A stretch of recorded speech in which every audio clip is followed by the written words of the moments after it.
Hayeng Chuchanpurgi rally the Su Yaudava Kuki Lalolup UKNN Fongna Saruk Yagani. The Indigenous Tribal Leaders Forum ITLF na Kuki Zo community singa Taliba separate administrations with legislature amasung Kuki Zo singa Manipuri another popular government ama sembada Saruk Yaroi haiduna Hayeng Chuchanpur district Miyaungi rally Pangthokani haina toriba asida suda leitaba United Kuki National Army UKNN na Fongna Saruk Yagani hariba sita lengak amadi Chuchanpur district ki disina tumina yengduna legidoribra haina tongan makedagi wahang kya hanglakli ITLF na Kuki Zo Council gi banner makhada ngarang thokiba warol amagi matung ina Hayeng pangthok kadriba miyang rally adu Kuki Zo community gi miyambu wakal tahanabagi khongjat ama oina Kuki Zo community singna separate administration with legislature haiba demand asi phangnanaba amadi hojik BJP center lengana PR thamliba Manipurda anoba popular government ama semnaba thorang toriba asida Kuki Zo gi MLA sing amadi miyamna saruk yaroidabani haiba kholau sing pudana chatkani hairi amaramda su group ta yaudaba aina thinkraba lalok UKNN na thokpa cherol amada su organization asina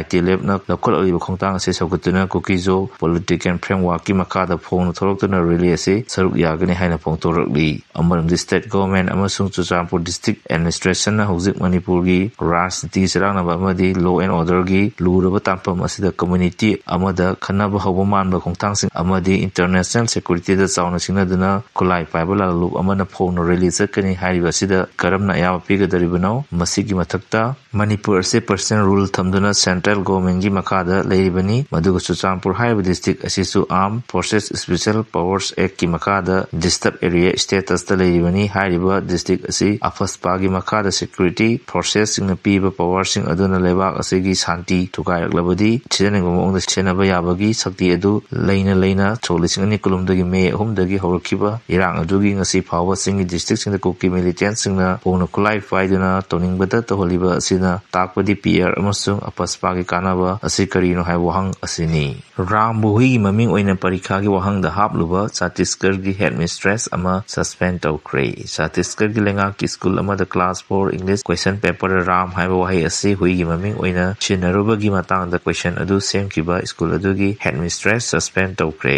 official singna ngasi phongtorap gi matung ina question paper adu headmistress masamana sem kibani maduda ram gi maming hui ama gi maming ga changdamnarakpa madudagi lining gi oiba wakhalon singda asokpa kya leire haina phongtornarakpadagi disciplinary proceeding chatharaba matungda paper moderator oikibi contractual ojanupi adubusu service tagi dismiss tawki sahi tangkhai gi examination adu Raipur division lenga ki school kudimuta chathakibani class 4 gi English question paper da what is the name of Monas dog haiba wahangi pakhum option mari gi manungda ram haiba wahai ase yaurakpani Hindu lining gi oiba Lord Ram haina longnariba wahai ase atopa option bala cheru amasung no one haiba aduga changdamnarduna huigi maming ohenkhiba adugi controversy thoroktuna right wing group singna protest tawba horokhibani complaint sing adugi matung ina miyoi mangana saba inquiry committee ama semduna thijenbagi thabak chathabada Raipur district ki tilda developments block ki manung chanba nakti gi government primary school gi headmistress Sikha Soni na sembo oiramki paper moderator oikiba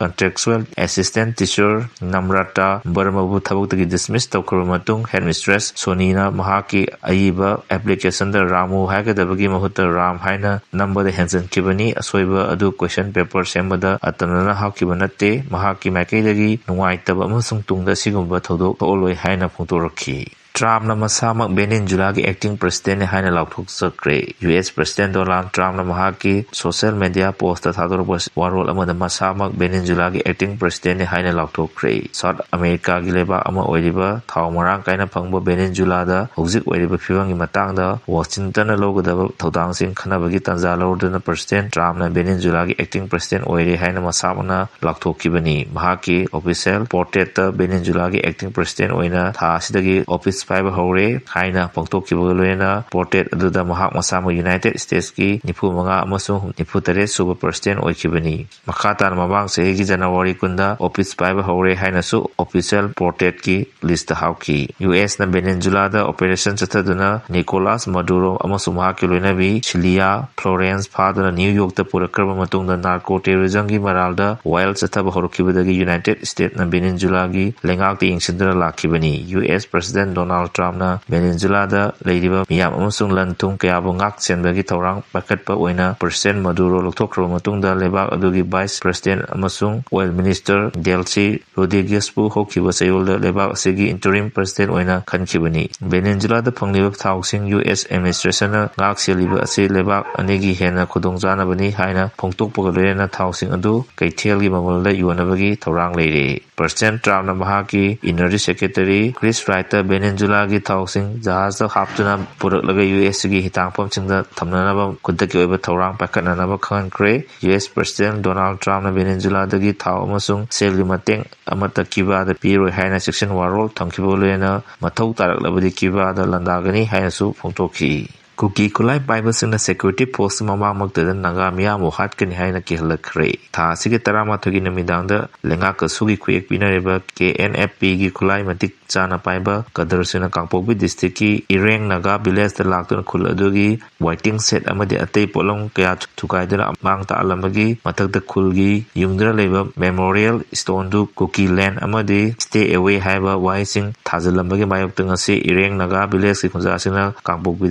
Sujanpur Tamna Saliba Lambi Tingbi Kongjang Jangsan Kri Kunzasing Aduna Lambi Tingbi Kongjang Jangsalinge Cherakta KNFP Gi Leader Ni Haiba Tiger Kawumi Amana WhatsApp Ki Kutang the Ireng Naga Village Ki Chairman the Pau Horoktan Naga Miyam Hatkin Haina Kihlaki Bena Tilpung Ani Rom Tarakpada Adwai the Kulai Matik Sana Paiba Kuki Underground Gi Kadar Kuntra Rom Ireng Naga Village Tamna Laktuna Kunzasing the Attack Tonava Hona Ramle Hairi Kuki Kulai Paiba Sing Aduna Ireng Naga Village Tamna Lakon Tamda Mafam Aduda Manipur Police Amadi CRPF Ki Masing Yamlo Personnel Sing Lei Kuki Kulai Paiba Sing Adubu Fazenduna Tambagi Muhutam Kari Amata Haidana Makoina Toriba Kuding Yengduna Leki Hairi Maduda Ireng Naga Village Ki Kunzasingna Pena Davoloena Lengak the Ofong Kia Tamlakli Manipur Percent Rule Lengak Tamduna Lengaki Togai Puba India Lengakna Pashalingi Cher Asita Kuki Kulai Paiba Singa India Lengaka Kuyek Pina Kiba Suspension of Operation Ground Rule Adudi Kadon Mutsa Krabano Kulai Paiba Kuki Lalawu Singna Miyam Tinma from the Kulai Matik Zana Paidana Maningtamna Misa Miyam the Kihnkhre Tabak Matau Karamna Maningtamna Saralibano Tanza Achida Ministry of Home Affairs na Logo Daba Todang